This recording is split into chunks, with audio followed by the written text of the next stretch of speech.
Everything from instruction to assessment to taking attendance. And understanding these preferences and tolerances allows the teacher to build his or her teaching style and philosophy in a way that's consistent with his or her personality. I believe that you should have a sense of humor in your classroom. You should have a sense of purpose and understanding, that students know that they're in a comfortable environment. And I think that directly reflects your personality because you set that up in the beginning of your school year.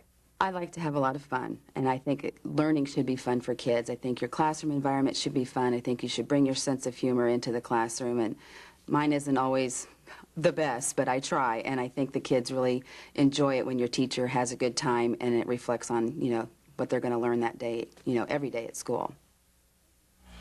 When you're mad, please talk to me. Kids mess up all the time. We have feelings too.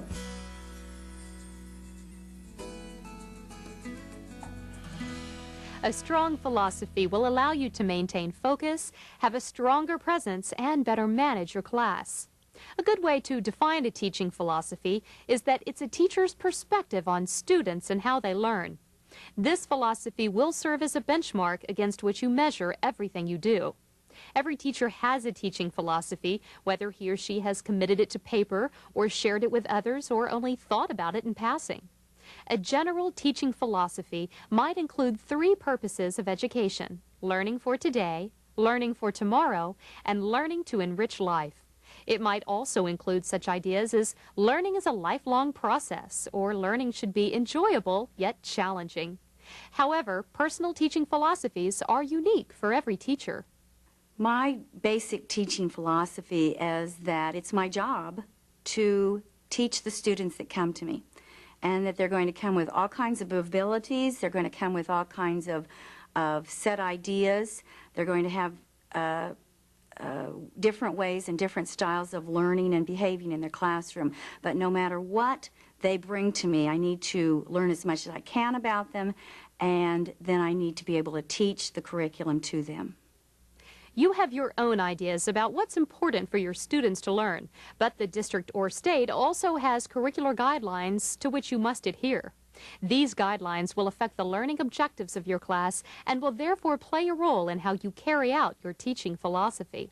I think you have to make sure that you're covering what is required of you by your district and your state, and then depending on children's interests, you can kind of go above and beyond in certain areas to make sure that the kids are really engaged in extra activities through those state requirements and your district requirements. Explaining your philosophy of teaching to students lets them know what to expect from you. And if students know what to expect, you can better manage the learning in the classroom. However, to make an impact, you not only need to talk the talk, but walk the walk.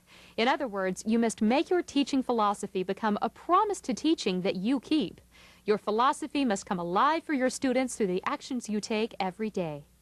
I think most teachers all think that all children can learn, and they all learn in different ways. So I think it's really important that you have different options available for different learners and different learning styles in your classroom.